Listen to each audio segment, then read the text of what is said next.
네, 성경 말씀 보겠습니다. 성경 말씀은 마태복음 제1장 18절에서 25절 말씀입니다. 제가 봉독하도록 하겠습니다.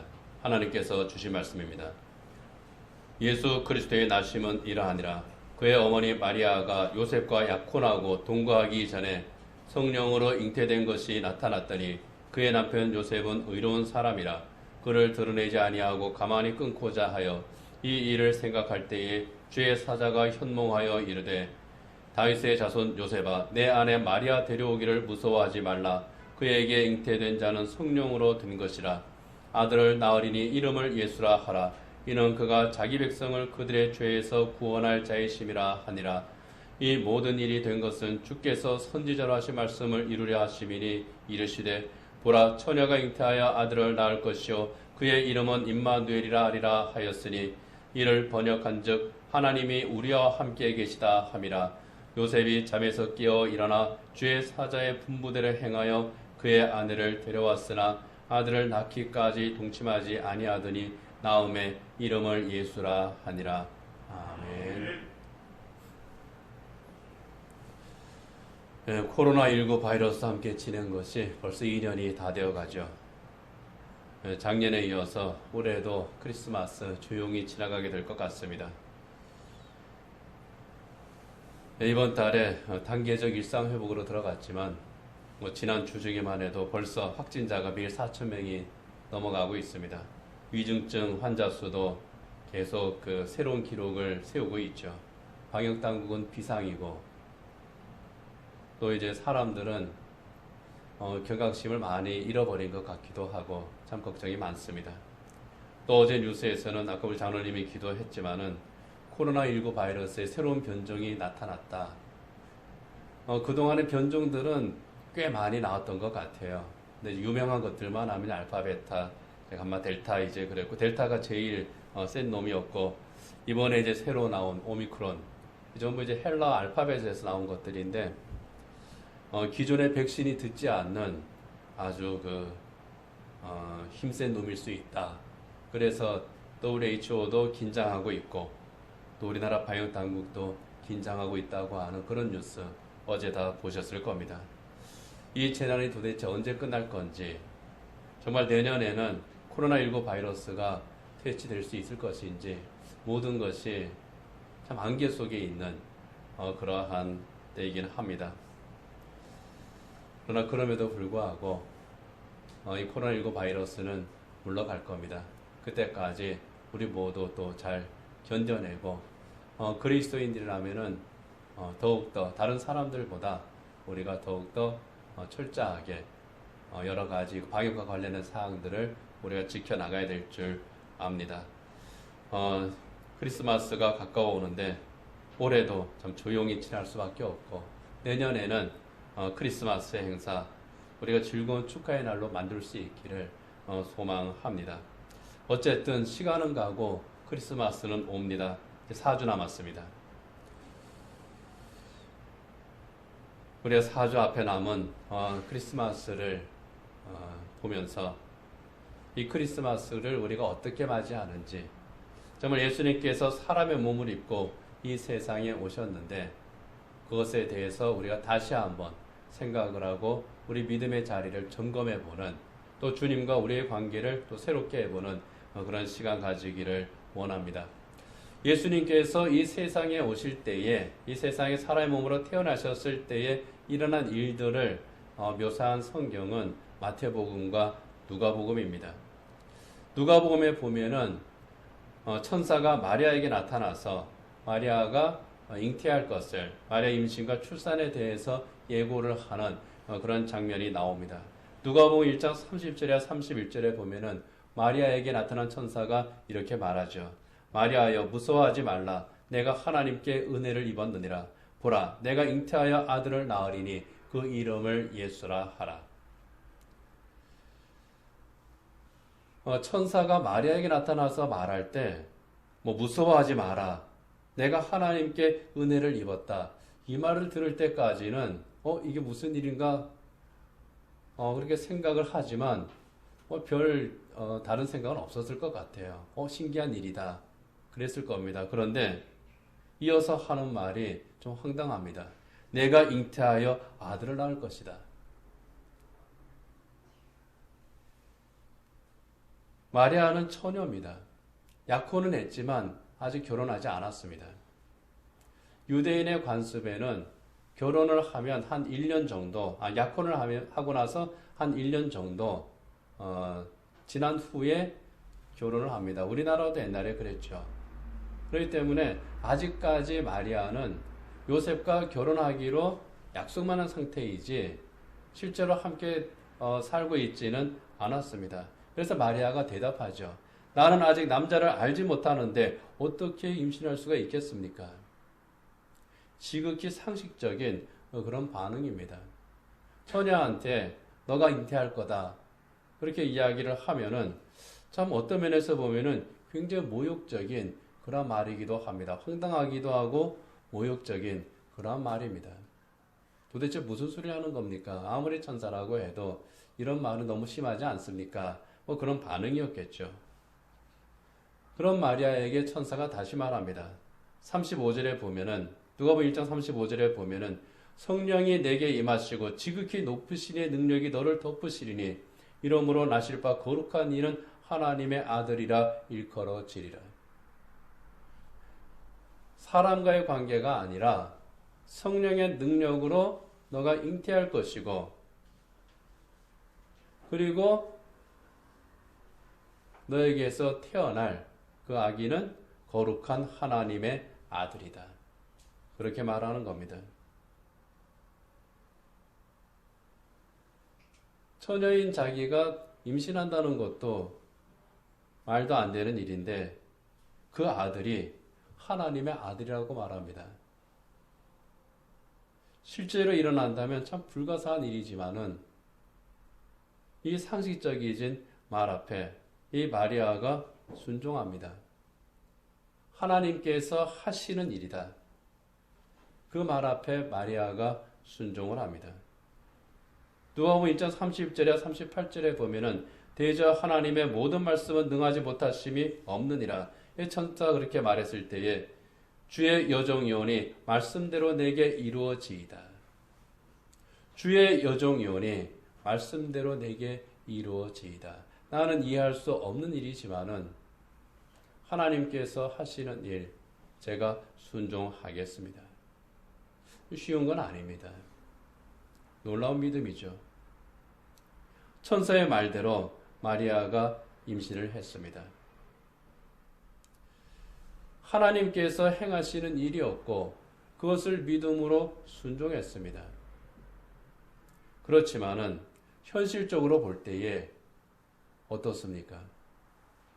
혼의 임신이에요. 사람들이 임신한 사실을 알면은 어떻게 반응하겠습니까? 약혼자가 있는데 도대체 어떻게 아기를 가졌지? 그 약혼자가 만나지도 않았다는데 왜 아기를 가졌지? 의심의 눈으로 쳐다보게 될 겁니다. 이 임신을 약혼자였던 요셉도 알게 됩니다. 오늘 우리가 읽은 마태복음 1장 18절에 보면은 그의 어머니 마리아가 요셉과 약혼하고 동거하기 전에 성령으로 잉태된 것이 나타났더니 마리아는 압니다. 그러나 사람들은 모르죠. 사람들에게는 성령으로 잉태된 것이 나타난 것이 아니라 그냥 잉태된 것이 나타난 겁니다. 그냥 임신한 것이 나타난 거고요. 그것이 요셉의 귀에 들어갔습니다.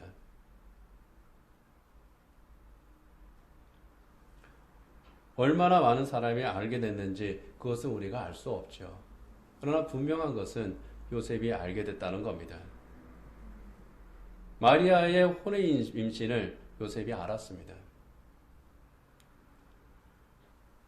그때 요셉이 했던 대응을 본문 19절에서는 이렇게 말씀합니다.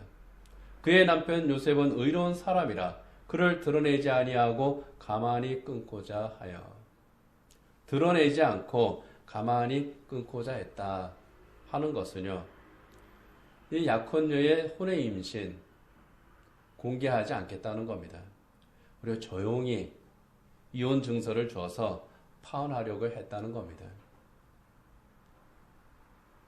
정식으로 결혼하지 않았지만은 결혼식을 올리지 않은 것이지 이미 서로 간의 혼인 상태는 되어 있거든요. 그래서 이 요셉이 이제 우리는 파혼합니다 하는 증서를 주는 거예요. 율법에 의해서 그렇게 처리를 하는 겁니다. 그런데 이렇게 가만히 드러내지 않고 가만히 끊는다고 하는 것, 소문 내지 않고 은밀하게 처리한다고 하는 것, 이거 뭐 별로 자랑스러운 것도 아닌데 우리 조용히 처리합시다, 뭐 그런 것은 아닙니다. 이거 뭐 사람들이 알아봤자 별로 좋은 것도 아니잖아요. 그러니까 우리 조용히 이제 처리하고 각자 헤어져서 새 출발합시다. 이건 요즘 시대나 통하는 그런 사고죠. 그런데 바로 그 시대에는 약혼하고 결혼 앞둔 여성이 혼에 임신했다. 그러면은 그것은 외도입니다. 율법에 의해서 정죄를 받고 돌을 던져서 죽임을 당할 수도 있습니다. 그 이슬람 문화권에서는 요즘도 그런 일들이 종종 있죠. 있어서는 안 되는 일이지만은 그런 일들이 종종 있습니다. 어쨌든 그 당시 율법에 의하면 엄격하게 적용을 하면 부정한 여인이라고 정죄를 합니다. 그리고 심한 경우에는 돌을 던져서 죽일 수 있는 그러한 그 엄격한 율법의 시대였습니다. 요셉은 그렇게 할 수가 있었다는 거죠. 마리아에게 대해서 분노할 수 있었고 또 율법에 따라서 처리할 수가 있었습니다. 그러나 요셉은 그렇게 하지를 않습니다. 부끄러운 일이니 우리 조용히 처리합시다. 그런 것은 아닙니다. 그런 것이 아님을 우리가 알 수 있는 근거는 19절에 요셉을 소개하는 그 짧은 한마디에서 우리가 알 수 있는 겁니다. 19절 앞부분에 보면은 이렇게 말합니다. 그의 남편 요셉은 의로운 사람이다. 요셉이 의로운 사람이라고 한 것은요, 이 요셉이 신중하고 사려가 깊은 그런 성품을 지녔다고 하는 것을 우리가 알 수 있게 하는 그런 말씀입니다. 이 요셉이 가지고 있었던 의로움, 그것은 마리아의 부정에 대해서 분노하고 정죄하는 그러한 의로움이 아니라 사랑과 배려로 사람을 살리는 그런 의로움이었습니다. 똑같은 의로움이에요. 잘못된 것을 보지 않고 바로잡는 똑같은 의로움입니다. 그러나 접근하는 방식이 다르다는 겁니다. 사람을 살리는 의로움, 이것이 요셉의 의로움입니다. 그런 면에서 볼 때 이 요셉도 성숙한 신앙과 인격을 가진 사람이었다고 하는 것을 우리가 알 수 있습니다. 그러나 어쨌든 요셉의 성품이 참 성숙한 그런 인격을 가진, 그리고 마리아를 잘 배려하는 그러한 성품이었든지 어떻든지 간에 고민이 없을 수는 없죠. 여러 가지 생각으로 마음이 참 복잡했을 겁니다. 도대체 어떻게 된 거지? 도대체 그 악의는 누구의 악이지? 조용히 처리를 해야 되겠는데 어떻게 하는 것이 가장 좋은 방법일까? 여러 가지로 고민이 많았을 겁니다. 본문 20절에 이 요셉이 이 일을 생각할 때에 하는 이 말을 원문을 보게 되면은 이 일을 어떻게 처리할까 생각들이 많을 때에 그렇게 되어 있습니다. 생각들이 많았다고 그럽니다. 마음이 복잡한 요셉입니다. 깊이 생각에 빠졌을 때에 천사가 그의 꿈에 나타납니다. 그의 꿈에 나타난 천사가 이렇게 말합니다. 오늘 본문 20절에 보면은 주의 사자가 현몽하여 이르되 다윗의 자손 요셉아 내 아내 마리아 데려오기를 무서워하지 말라. 내 아내 마리아 데려오기를 무서워하지 말라. 이 무서워하지 말라고 하는 말은요, 두려워하지 마라, 겁내지 말라, 그런 뜻도 있지만은 주저하지 말라, 그런 의미가 있습니다. 주저하지 마라. 거리낄 것이 없다는 겁니다. 약혼녀 마리아가 부정한 행동을 해서 임신한 것이 아니라 성령으로 잉태된 거다. 그러니 부끄러워할 것도 없고 주저할 것도 없고 당당하게 데리고 와라. 정식으로 결혼해라 하는 겁니다. 20절 하반절 이하에서는 그렇게 해야 될 이유를 설명을 하죠. 그에게 잉태된 자는 성령으로 잉태된 것이라. 아들을 낳으리니 이름을 예수라 하라. 이는 그가 자기 백성을 그들의 죄에서 구원할 자이심이라.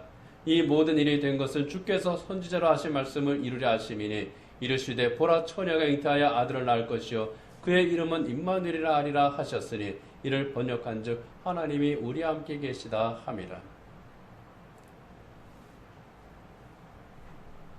사람들이 생각하는 부정한 관계로 임신한 것이 아니라 성령의 능력으로 잉태한 것이다. 하나님께서 온 인류를 구원할 구세주 메시아를 보내실 것을 선지자를 통해서 약속한 바로 그것이 성취된 것이다. 그런 말씀인 겁니다. 이사야 선지자를 통해서 약속하셨던 그 언약이 성취된 것이니 너는 그것에 대해서 조금도 거리낄 것이 없다. 두려워할 것이 없고 주저할 것이 없다. 이사야서 7장 14절에 보면은 이렇게 예언하고 있죠. 그러므로 주께서 친히 징조를 너에게 주실 것이라. 보라 처녀가 잉태하여 아들을 낳을 것이요 그의 이름을 임마누엘이라 하리라. 하나님의 구원 약속의 성취라는 겁니다. 하나님께서 가지고 계시는 인류를 구원하고자 하시는 그 계획의 성취라는 겁니다. 때가 되어서 하나님께서 작정하신 그 방법대로 그리고 하나님께서 예비하신 그 길을 따라서 하나님의 아들 예수님께서 이 세상에 오신다는 겁니다. 그리고 마리아와 요셉이 그 사역에 동참을 하게 되는 겁니다. 그러니 염려할 것도 없고 두려워할 것도 없다는 거죠. 성령께서 하나님의 성령께서 그 능력으로 행하신 일이라고 하는 그 말씀에 이 요셉도 순종합니다. 약혼녀 마리아를 데려오기로 작정했습니다. 마리아와 요셉의 이 순종, 인간적으로 볼 때에는 엄청난 희생이 따르는 그런 순종입니다. 성경에 기록되어 있지는 않지만은 아마 그 주변에서는 늘 구설수에 시달렸을지도 모릅니다. 그러나 그러한 희생을 감수하고 요셉과 마리아는 순종했습니다. 그들의 순종으로 말미암아 하나님의 아들 예수 그리스도께서 사람의 몸으로 이 세상에 오신 겁니다. 그리고 그 구원 사역으로 말미암아 우리가 죄에서 구원을 받았죠. 하나님의 자녀가 되는 복을 받게 됐습니다. 이렇게 요셉과 마리아의 순종을 통해서 하나님께서 이사야를 통해서 약속하신 그 임마누엘, 하나님께서 우리와 함께 하시는 그 임마누엘로 예수님께서 이 세상에 오셨다는 겁니다. 1차적으로는 이 임마누엘의 약속은 이스라엘 민족에게 주신 약속입니다. 이사야 선지자가 활동하던 그 시대에 이스라엘, 북쪽 이스라엘 왕국과 남쪽 유다 왕국, 이 두 나라가 모두 부패했습니다. 강대국 아수르, 위로는 강대국 아수르가 있었고 밑으로는 또 이집트가 있습니다.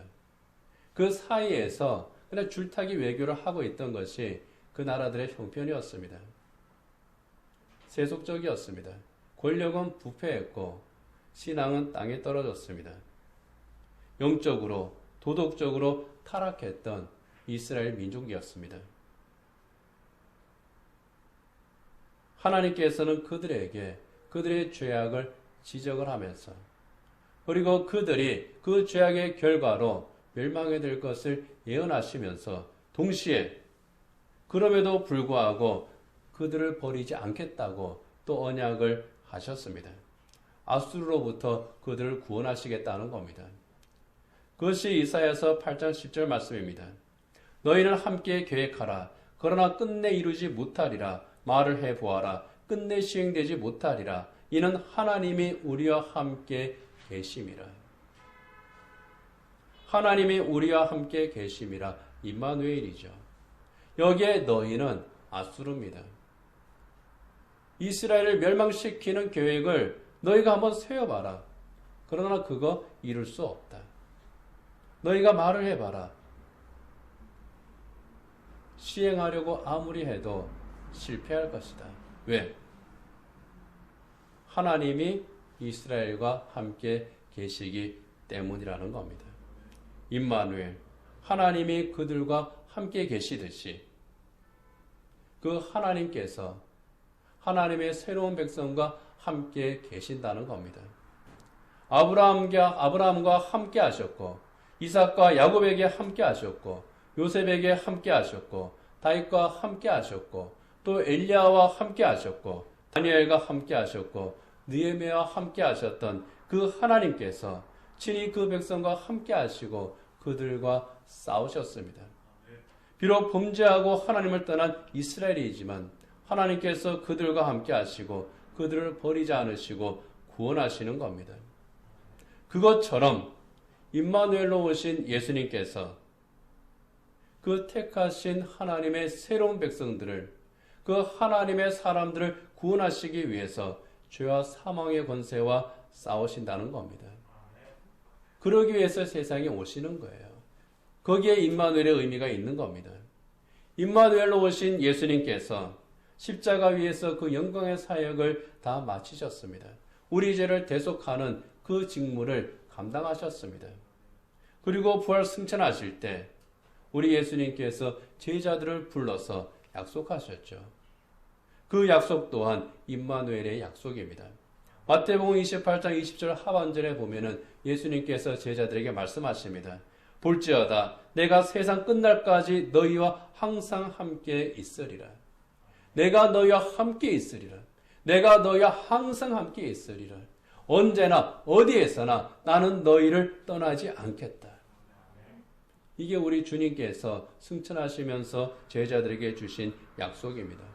마태복음 11장 28절에도 보면은 우리 예수님께서 제자들에게 말씀하셨죠. 수고하고 무거운 짐진 자들아 다 내게로 오라. 내가 너희를 쉬게 하리라. 다 내게로 오라. 주님께서는 언제나 함께 하시기를 원하시고 언제나 수고하고 무거운 짐진 자들 주님 앞에 오기를 원하시는 겁니다. 참된 쉼이 우리 주님 안에 있기 때문입니다. 우리 주님 안에서 누리는 참된 안식과 영원한 평안이 있기에 우리 주님께서는 내게로 오라고 말씀하십니다.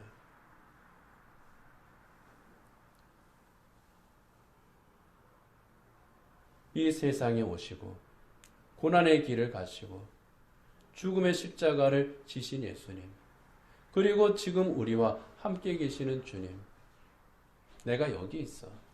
내가 너와 함께 있어. 내 안에 참된 안식과 평안이 있어. 이 세상에서 그만 헤매고 내 앞으로 다시 와라. 나는 언제든지 너희와 함께 있고 그리고 너에게 나는 달려간다고 하는 주님입니다. 응답하라 1988이라고 하는 드라마가 있었죠. 그 생활 속에서 일어나는 에피소드들을 잘 연결시켰던 드라마입니다. 감동적인 장면들이 여러 군데에 있는데 참 인상 깊었던 장면, 좀 제가 기억에 남는 장면이 하나 있습니다. 그 시절에는 그 독재 정권 시절이니까 그 대학생들이 데모를 많이 했습니다. 데모를 주동하던 딸이 쫓기다가 체포될 때의 그 장면입니다. 딸이 보이지를 않습니다. 비가 오는데 딸이 보이지를 않아요. 불안한 엄마가 딸을 찾아서 나섭니다. 우산을 쓰고 막 찾아 헤매는데 그냥 뭐 우산 쓰고 이렇게 돌아보면서 찾는 게 아니죠. 막 뛰어가면서 찾습니다. 신발이 벗겨집니다. 발에서 피가 납니다. 그래도 딸을 찾아 헤맵니다. 딸을 만났는데 딸이 체포되기 직전입니다. 자기 발에서 피가 나는데 우산을 던지고 달려갑니다. 딸을 체포하려고는 형사들에게 대듭니다. 우리 딸이 얼마나 소중한 딸인지 압니까? 그러면서 자기 딸에 대한 그런 말들을 합니다. 그냥 보면은 비에 젖어서 신발이 벗겨진 그런 아줌마입니다. 그런데 그 서슬퍼런 그런 시대에 그 형사들에 대해 대듭니다. 딸은 그 장면을 그거를 처음엔 이해를 할 수가 없는 거죠. 그런데 그 장면을 회상하면서 그 딸이 이렇게 말합니다. 가끔은 엄마가 부끄러울 때가 있다. 엄마에겐 왜 최소한의 체면도 자존심도 없는지 알 수 없었다. 그건 자기 자신보다 더 지키고 싶은 소중한 것이 있기 때문이다. 바로 나 때문이라는 것을 그때는 알지 못했다. 정작 사람이 강해지는 건 자존심을 부릴 때가 아니라 자존심마저 던져버렸을 때다. 그래서 엄마는 힘이 세다.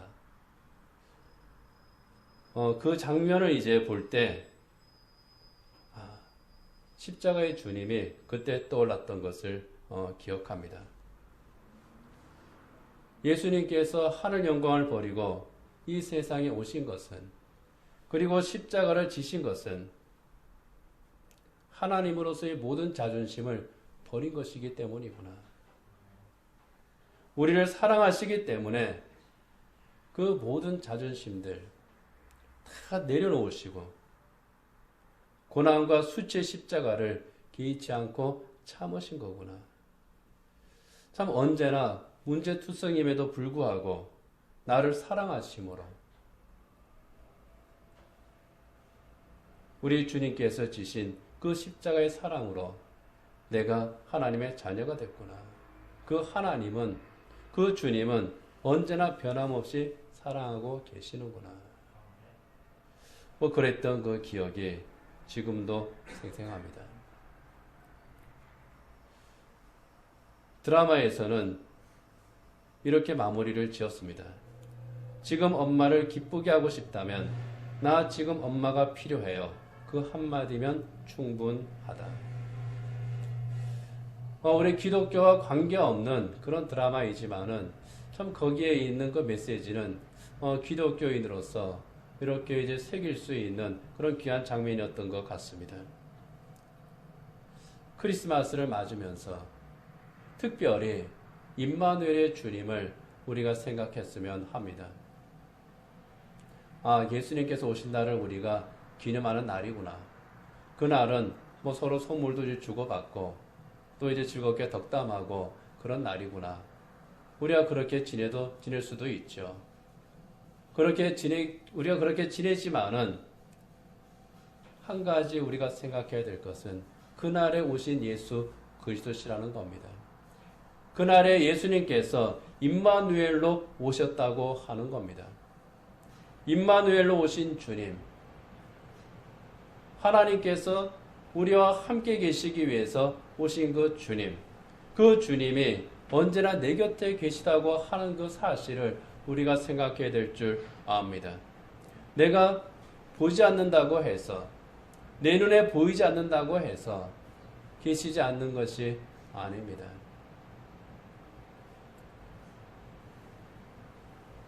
자녀가 부모를 외면한다고 해서 부모가 자녀를 지켜보지 않는 게 아니거든요. 멀리 있다고 해서 관계가 끊어진 것이 아니거든요.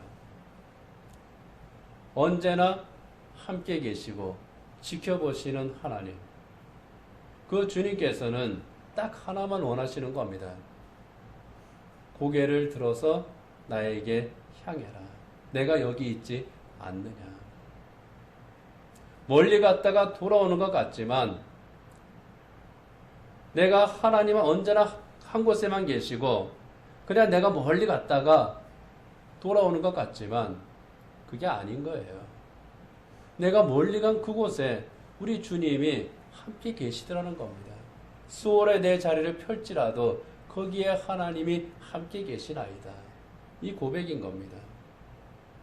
언제나 우리 곁에 계시는 임마누엘의 주님. 아까 소개해드린 드라마의 장면처럼 모든 자존심도 버리고 고통도 기꺼이 당하시는 그 주님. 그 임마누엘에게 주님에게 우리가 할 수 있는 말은 그냥 하나입니다. 저 여기 있습니다. 나 지금 예수님이 필요합니다. 그럴 때 주님께서는 그래 나 여기 있어. 언제든지 나는 여기 있었어. 그러시는 겁니다. 이사야서 41장 10절 말씀 보면은 이렇게 말씀하시잖아요. 두려워하지 말라 내가 너와 함께함이라 놀라지 말라 나는 내 하나님이 됨이라 내가 너를 굳세게 하리라 참으로 너를 도와주리라 참으로 나의 의로운 손으로 너를 붙들리라.